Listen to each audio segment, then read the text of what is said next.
What's up, guys? I'm Ethan, here with Kevin.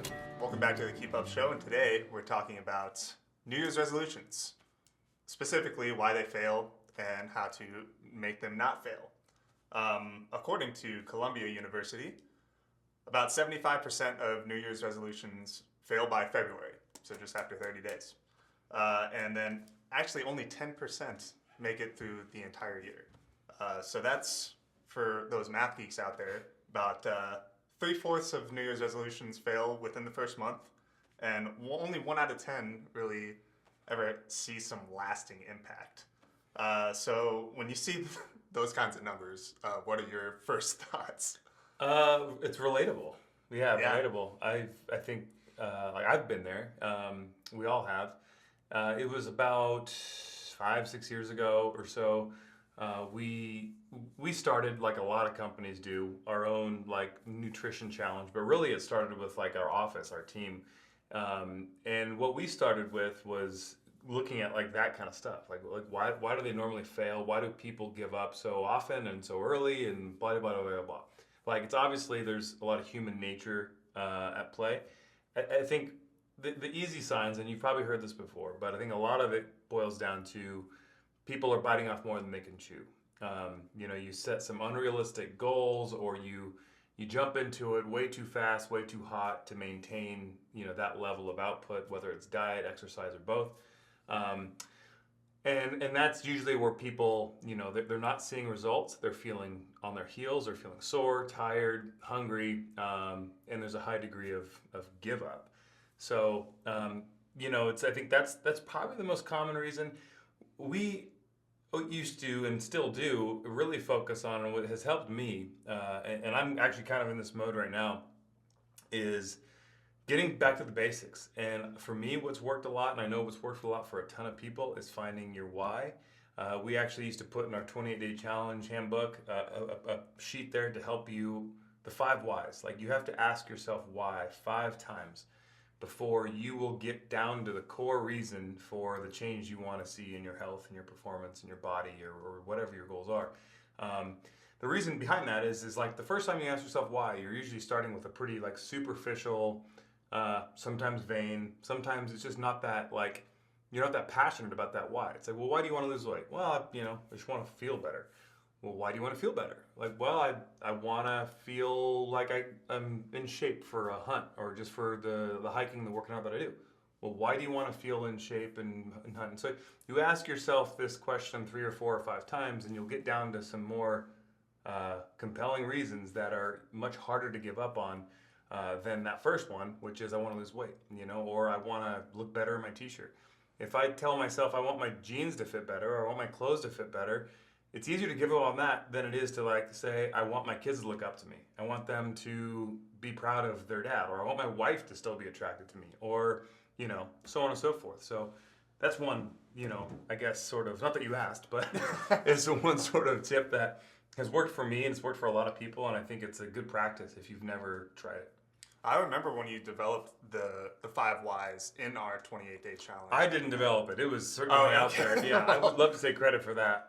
But it was actually, I think, I've read it somewhere, but a personal trainer, a friend of mine, who coaches clients a lot through this kind of stuff, it was telling me that's like a really big part of his kind of process with people is that. And he's not really dealing with athletes, not necessarily like hunters, just people, everyday walk of life type people. Okay. So, I can't take credit for that. Well, I was going to give you, I've been giving you credit all these years. But I do remember specifically, I don't know if it was you, but I've heard a lot of people when they have kids say that like, that is a huge why for them.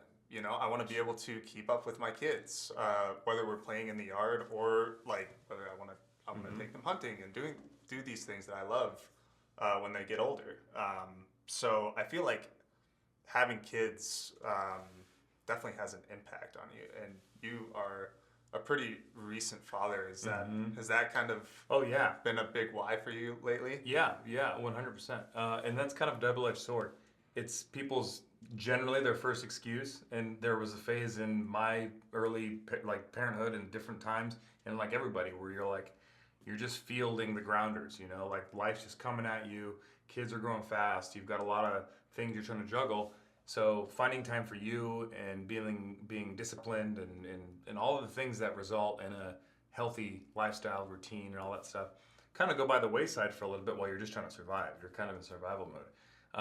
And it's totally fine to live there. You know, like I've lived there. Everyone's lived there for a little while, but it's, I think, important for me and my wife. Like we talked about it a lot. Courtney and I talked about it a lot, and we said, okay, this is where we're at, and acknowledge it. Say, identify it. This is where we're at, and let's give ourselves this time. Have some grace with ourselves to have that time. But there's an end to that. Like, right? There's not. Like, that's not just how I'm going to get by for the rest of my life, and I'm not going to ignore it, because I think ignoring it also is like, it begins this perpetual, you rationalize things, you tell yourself lies, you're ashamed of that, rather than just having grace with yourself and be like, no, you know, this is just the shift in priorities that my life needs right now. And once we get some things ironed out and some routines developed with our kids or what have you, we'll get right back to some healthier routines little by little. But yeah, it's absolutely a why, because now where I'm at, like my daughter's 3, my son's a little over 1. You know, they've got their routines down and they're pretty easy to handle. So now my main focus is staying healthy. So I'm 36, and to a lot of people, it's like, oh my God, you're a spring chicken. Well, to the guys in this room, I'm old, but to a lot of people listening, you're probably thinking you're a spring chicken. But around your mid-30s, things just don't feel the same way, and I'm starting to feel the weight of time and the weight of all the things I've done in my life, and I want to continue to be able to do those things that I do now with my son, which is going to be a while from now. So I've got to put in the work now, and that's like when I was elk hunting with Tom, who's behind the camera right now. We were pushing our limits pretty hard in September, hunting elk, and the whole time going through my mind was, I want to do this with my son Denny, you know, and I've got to do the things I got to do Monday through Friday, just restricting some dietary stuff. And I still struggle with it. It's not like an easy thing, but that's my why, is to be able to do that with my kids when they're old enough, for sure. I struggle finding my why a lot of the time, and I don't have the kids thing. But one thing for some reason, I've been, I got to ego check myself here, but I've been pretty good at is hopping back on the wagon when I fall off. I think a lot of people run into not being able to do that once they have something go wrong in their routine. They get sick. They have an event or a travel thing that they have to go to that throws off their routine. And it's like, well, I just messed up my week. You know, it's over. I'll start again next week or month or year. But I see a lot of people just falling off the wagon. And I think that there's got to be some kind of motivation or why or something that gets you back on there. I don't know what it is for me. Maybe it's just like looking good. But as I get older, hopefully I have some kids soon that help me Sure. Yeah. get that why back up there, because it gets harder and harder to get back on the wagon, I think. Mm-hmm. But yeah, just I was just sick yesterday or the day before, and like my whole workout routine is just out the window. Mm-hmm. And I feel like, well, I can just like start in the new year, right? But it's like, no, why don't I just go work out today? Mm-hmm. You know. So I think that's one big thing that I've seen. A lot of my friends and people that I talk to on the phone, just like, well, you know, I'll start again Monday, or I'll start again next year. No, you know, just if something gets thrown off, you know, take what happened and move forward, and you know, there's no reason not to start again today. Yeah, progress is not linear.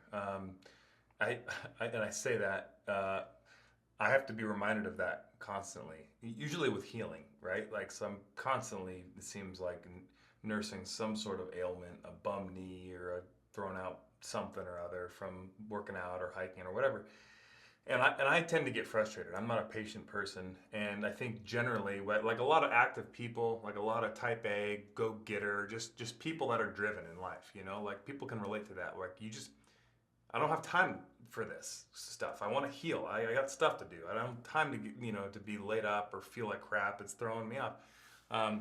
But again, not to give too much credit to my wife all the time, but she does remind me pretty often, and it's helpful that healing and progress are not progress is it's not linear, right? Like you're not gonna just always move in this exponentially upward smooth path towards where you want to go.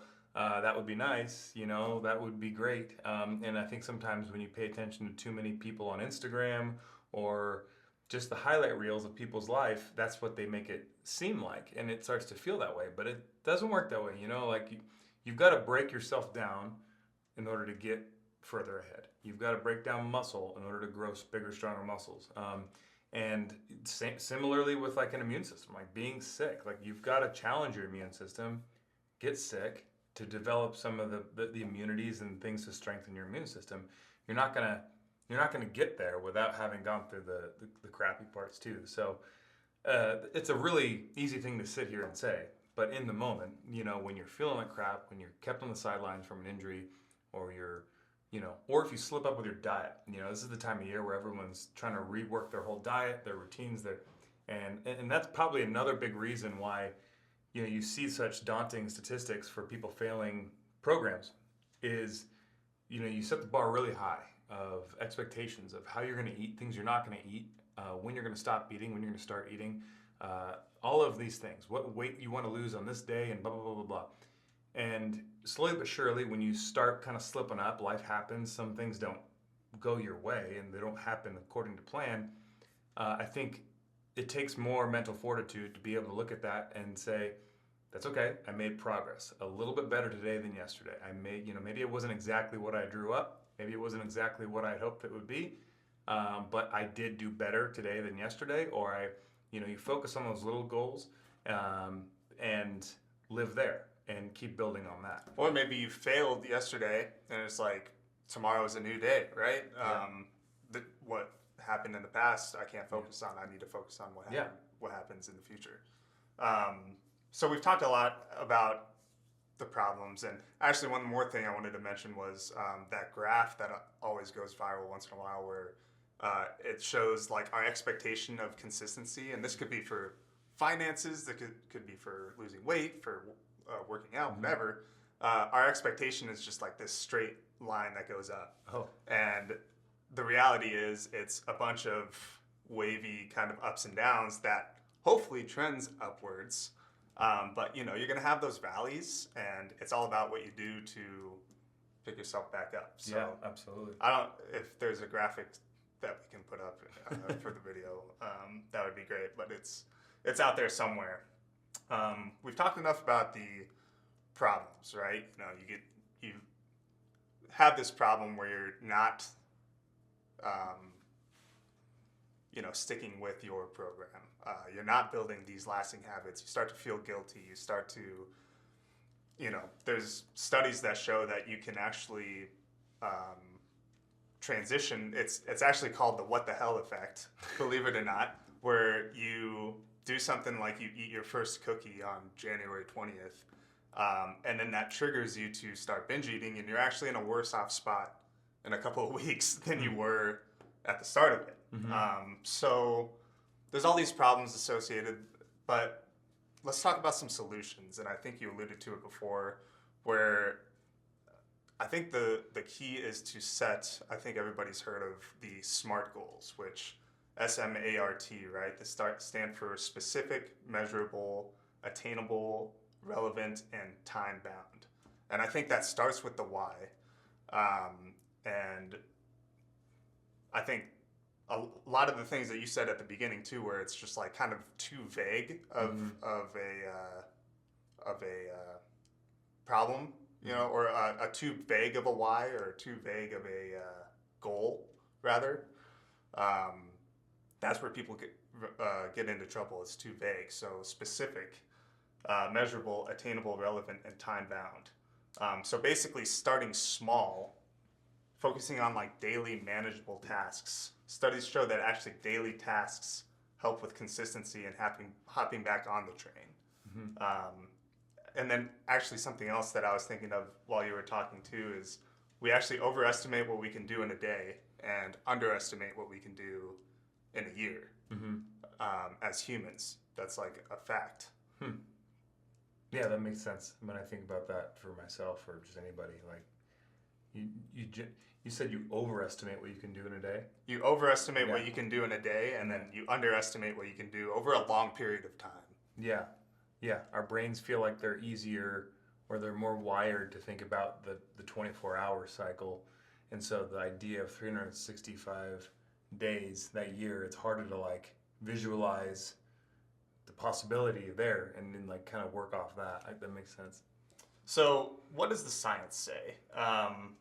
Building lasting habits relies on neuroplasticity, where repetition rewires your brain, shifting control from the conscious prefrontal cortex to the automatic basal ganglia, which I probably mispronounced that. All driven by the habit loop. This is the key. So the habit loop is cue, craving, response, reward. The science emphasizes starting small, creating consistent cues, providing satisfying rewards, which are dopamine boosts, controlling your environment, and making the desired action easy and automatic for your brain to eventually run on autopilot. I think the science, the basic level, bottom line of that, rather, is start simple, start small, do it daily, and basically just stay consistent, right? Just like try to stay consistent with it, right? One thing, I think it's a fine line though, and not that doesn't capture that, but it is a fine line because I firmly believe, and I think it's a lot of people do, is just the old concept of if it doesn't challenge you, it's not going to change you. Yeah. And your body is growing and your routines and those things develop through challenge. You can't do the same things or live in that same comfort zone and expect to get different results. You know, the comfort zone is generally what gets people into the ruts of diet and exercise and all those things that aren't getting them where they want to be. So I think the key point to me, like hearing what you're saying or what that research is saying, is starting out in an achievable way, starting out setting some realistic, achievable, attainable goals, but don't stay there. Like you do have to push that envelope. You do have to, and that doesn't mean just with training and working out or diet. It means both. You know, you have to be able to sense when those boundaries you're putting on yourself, those like when you're eating and what you're eating or how you're working out, when those are becoming a little bit easier, when those are becoming accomplished, and when those are becoming kind of common in your life, and then pushing beyond that.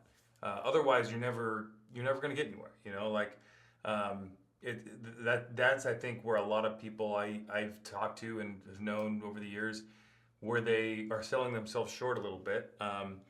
Mentally, I think a lot of people struggle with being okay struggling. Like they are resistant to struggle. Like they want to be distant from struggle. They want to feel comfortable. They don't want to feel outside their comfort zone, whether that's how they work out or they don't like feeling hungry. You know, like, yeah, feeling hungry kind of sucks. But if you've never felt hungry, like it's a simple math equation with your body, and you know, calorie in, has to be some calorie output as well. So like that's where I think people can probably make the biggest strides in achieving their goals and faster, is continually and in the right times pushing that comfort zone in both your training and your diet. Yeah, I mean, it's like lifting weights, right? Like if you just stay at the same weight that you're pushing, you know, for 6 weeks, you're not going to really get anywhere. So adding, you know, 2.5 pounds maybe the next time, or adding 5 pounds, or adding more reps. Yeah, maybe adding more reps. Right. Yeah. Yeah. 100%. Yeah.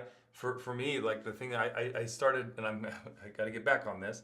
I started just doing time restrictive eating. So I would start eating at 9 a.m. and stop eating at 5 p.m., which for me was like the most simplistic. I think it's an easy way to stick to it, and I wasn't concerning myself much with what I was going to eat between 9 and 5. I wasn't like counting my macros or worrying about, you know, gluten and bread and carbs.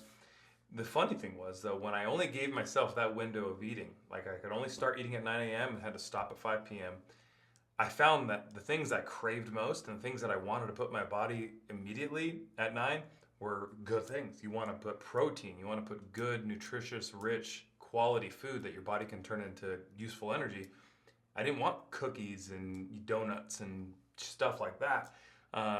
The tough part was, you know, the 5 p.m., you know, because that's where I struggle and where a lot of people struggle is like the evening munchy snacks, you're boredom eating, you know, like watching TV, sitting on the couch. So that was a struggle for me, but that was kind of like, I was uncomfortable for a long time, for a good like 3.5 weeks, until it got like easy, you know, and I didn't really make the next step of like, okay, now what do I do and change? It probably would have been more scrutiny over what I was eating. And I don't really remember why I jumped off that wagon. I think, we went to Montana and went elk hunting. And when you're hunting, it's really hard to keep any sort of like, you know, routine. So anyhow.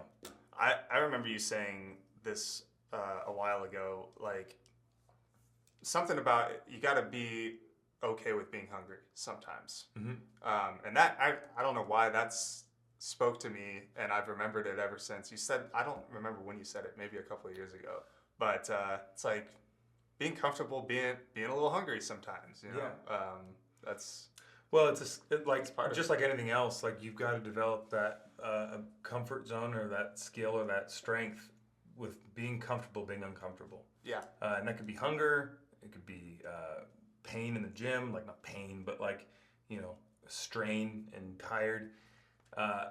In general, without getting too whatever, our whole world has gotten soft. Like we're soft. Like everything around us is cushy, convenient, comfortable. It's about an air-conditioned room and a comfortable chair and the right hydration drink to make you feel optimal. And it's about the clothes that make you feel comfortable. Hell, even the hunting stuff that we wear is designed to keep you comfortable longer, right? So we're constantly trying to improve our relationship to comfort. And I think we're not spending enough time on an individual level, like just on it's an individual thing, embracing discomfort and embracing it and just like sitting with it, whether that's hunger or like all the things I just said. And I think that that kind of gets to that point of like, yeah, you're not meant to be hungry all the time. It's not great to live a life of hunger and discomfort. That's not what I'm saying. But to be familiar with it and to be like totally phased and rocked by it, rather than like the type of person that as soon as their belly rumbles, they're like totally unpleasant and they're whiny and they need food now. That's an unpleasant, you know, lifestyle, if you ask me, where you're vulnerable to discomfort. Because you never know what life's going to throw at you. And at this time of year, when people are trying to, you know, lose weight and all that stuff, I think it should be perceived as this is a catapult, right? Like, because this is a lifestyle we're talking about. This isn't like, oh, we're going to do a challenge for 30 days or 40 days or 60 days, and then we're going to be great for the rest of the year.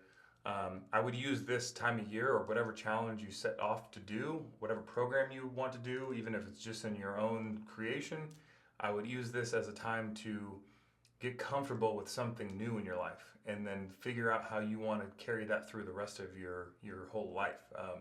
Because that's what this is about. It's not about, you know, bearing down for 30 days and then throwing it all to the wind after that. That's what most people do.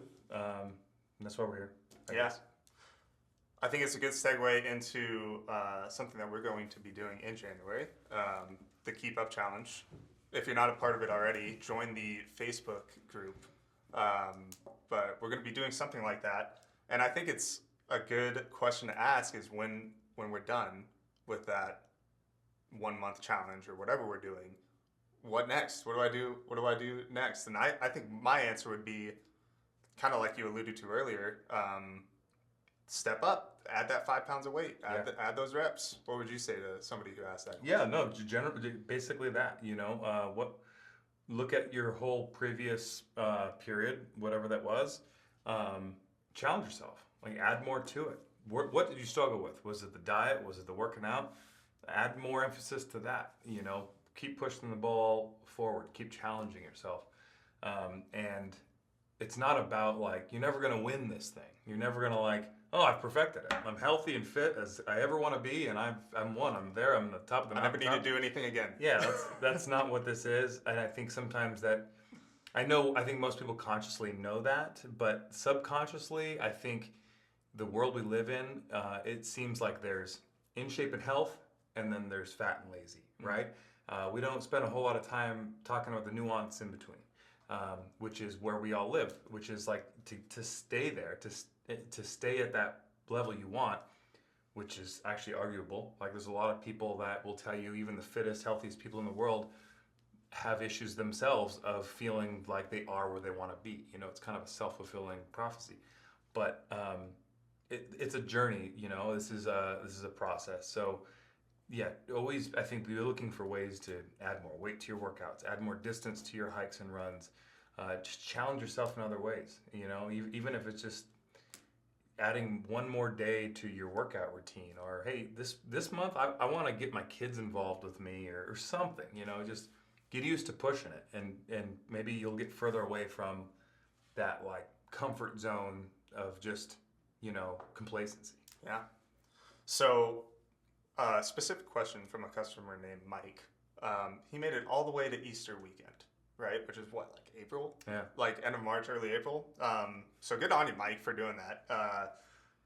He was sticking with a good diet, but he had a question about how do you survive the weekends? Do you continue with your challenge or whatever you're doing, or do you cheat on a weekend like Easter where there's deviled eggs and there's chocolate bunnies and all this stuff? Yeah. What would you say to somebody who's like struggling with the weekends and the holidays? It's tough. I'm no expert on that because I just like it, you know, we all struggle with that stuff. I'm inclined to say, which is what I do, and which is what like my whole family, how we treat this stuff is, yeah, you give yourself that kind of cheat day. However, I think the caveat to that is that, you know, psychologically for me, when I've put in, let's just call it 6 days of effort into how I'm eating, how I'm exercising, and really keeping that walking the line, I feel like I've invested a lot of my energy and emphasis into that. And I don't want to give it all up by just being a slacker and eating a ton of crap and, you know, being a turd on Sunday. Am I willing to let myself like just enjoy life and have some flexibility? Absolutely. But there's a fine line, and everybody's got to know where that is for them. And I think pay attention to that. You know, be honest with yourself about, you know, where are your limits? Or do you have that type of self-control to where you can afford to give yourself that day, or do you not? Like, and it's a totally fair and honest conversation to have with yourself, and it's totally okay if you're not that type of person. Maybe you need to be incredibly like for me in the beginning, like when I started that whole restricted time eating thing, I cut out all alcohol, I cut out all everything, and there was a number of times where I was like, I didn't have like a time set in my mind of like when I was gonna maybe start having a glass of wine or whiskey or something here and there. And then there was like, I was going on almost 3 months or almost 2 months without having a drink, like, which was never my intent. But I kind of kept feeling like, you know, I like what I'm seeing. I like the results I'm getting. I like the way I'm feeling. I want to continue to walk this very straight line because I feel like one little deviation might kind of be the slip, you know? Not of like alcoholism or anything like that, but just I felt like it was really prudent for me to just be very diligent with how I was eating, the time restriction. Like I was literally watching my watch until it hit 9 a.m. until I took my first bite. I wasn't cheating and saying at like 8:47 or 8:57 I would take a nibble. I wanted to be really strict. So you know, for people that are struggling with the weekends, I'd say give yourself some grace, have some flexibility. You need to have a healthy relationship with food and your diet, your routine, your life.